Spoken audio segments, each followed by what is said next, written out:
Kurtz, thanks for joining us today. I know you're busy preparing for the quarter-final tomorrow now, so appreciate you sparing the time for us. Firstly, how are you feeling going into the match tomorrow?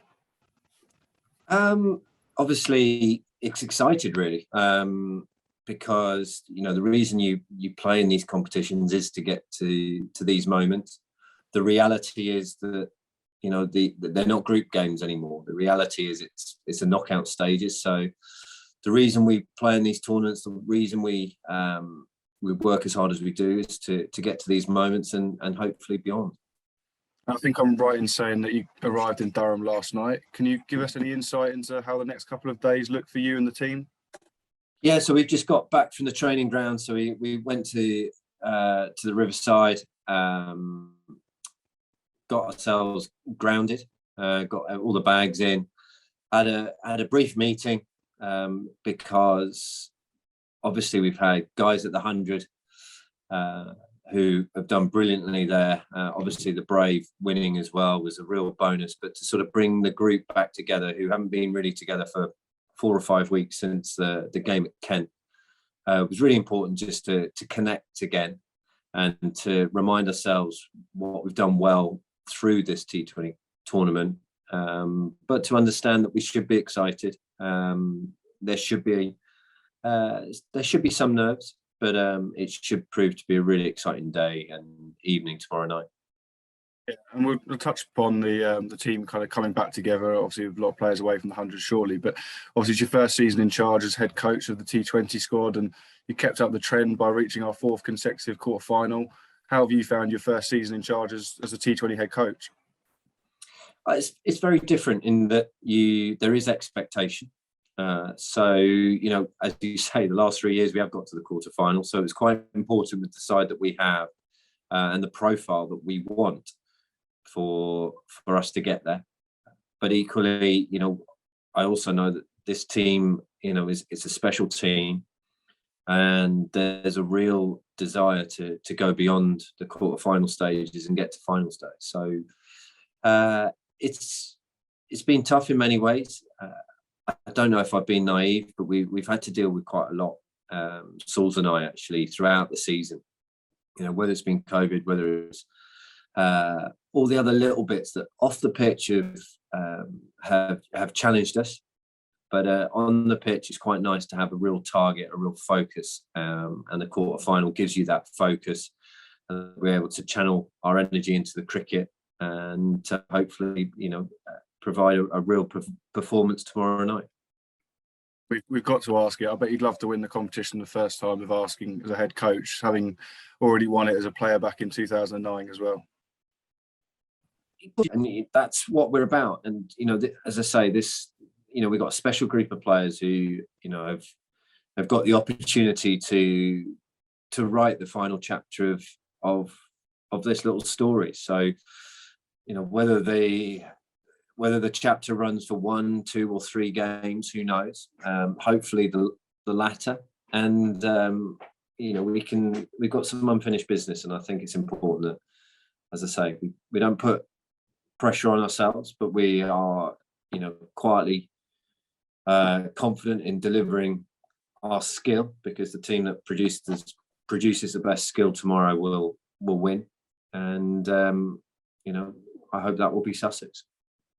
And obviously, as is with a lot of these quarterfinals, it's a team that we don't often face in this format. So how do you go about preparing for that? I know you've spoken a lot about Luke Dunning and his analyst role before. How important is he for you? Dunning's been there all the time. He's basically been my right-hand man, and just being in the matches, understanding how they might shape up, some of the patterns, some of the ideas that they might have. Hampshire have had a couple of players that have dropped out of their squad, so again you're second guessing a little bit who you think is likely to replace them. We got to see their squad today, so we're a little bit clearer. But Dunner's, he sifts through the information, we go through it, we look at the patterns, we look at opportunities where we think we can maximise our skill over their skill. And as I say, I hope I think I've said throughout the campaign, it is allowing our players to be better informed and giving our players the best chance to succeed. And whether that's a match up with the ball, whether that's an entry point for the batters, that it's all carefully thought out, and it's all done with the very best intention, and ultimately to help Sussex win a game of cricket. Just looking at the Sussex side, obviously, as you touched upon at the start, a large proportion of the squad have obviously been away with playing in the 100 recently, with CJ, Garts, Tamal, Delray and Archie all actually winning the competition. Does that affect preparation? I mean, they're effectively playing a very similar format, aren't they? Look, I think we're very lucky in that we've had a lot of players training in that environment. We've seen the standard of the competition. Those guys that are the brave, they've got momentum. And we can just add to that, and you add a Rashid Khan, a Luke Wright, a Phil Salt, it gets hugely exciting, doesn't it? And that's what we want to achieve. David Visa mentioned in an article that he wrote last week about going to Durham, knowing they've won big games there before, obviously talking about the quarter-final we had there, which will be exactly 3 years ago on the day. Surely that can only be a positive or have a positive impact on the side. Yeah, it's nice to have good memories, but it's not a repeat performance. It's not like you can do exactly the same thing. Yes, you can say it's 3 years ago. Yes, you can say it's the same day, which we're all aware of. But it would be quite dangerous to try and repeat all those little aspects, because every day is a different one. So, that's why the experience of people like Ravi and David Visa are so important, that they can provide the calmness that is required, the clarity of thought that is required, and for us to go about our game in the best way, which we know that if we're positive, we're aggressive, we're looking to take wickets with the ball, we look to bat long, back deep with the bat, then we know with our processes and the way that we go about things, if we can stick to that, more often than not, the result will take care of itself. I think you've actually kind of answered my next question there, which is obviously how important the experienced players, the likes of David Visa, Luke Wright, Chris Jordan, Will Beer, kind of how they help the younger players like Archie Lenham, who never would have been involved in games of this sort of importance before. No, and that was one of the things that I noticed quite quickly, is that this squad of players have played nearly 1,500 games.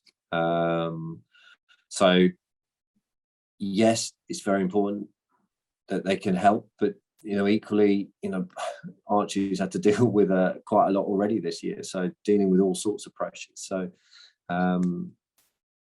if he plays tomorrow, and that, yes, it will have the support of the whole group, and that's where Will Beer, Rashid Khan, Archie Lenham are so good.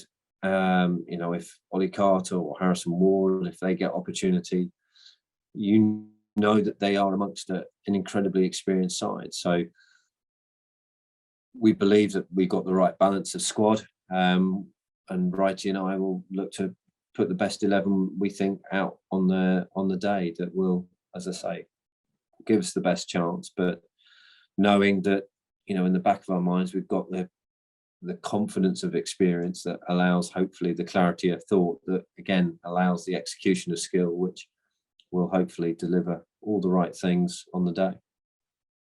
And finally, I'm sure a lot of Sussex Sharks fans would like me to wish you good luck on their behalf. It's been a tough year not being allowed full capacity crowds. So many supporters haven't had the chance to see the side in action. Have you got a message for those supporters travelling or watching at home?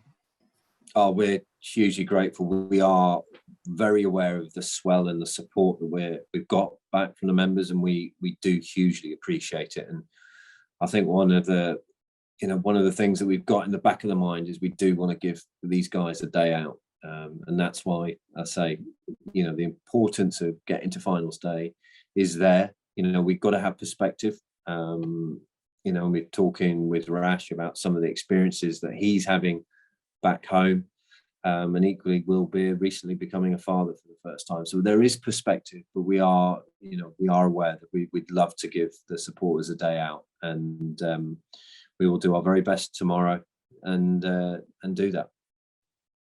Something we haven't mentioned yet, obviously congratulations to Will Beer and his partner, but thanks very much for your time, Kurt, and good luck tomorrow. All right, cheers, Matt. Thank you.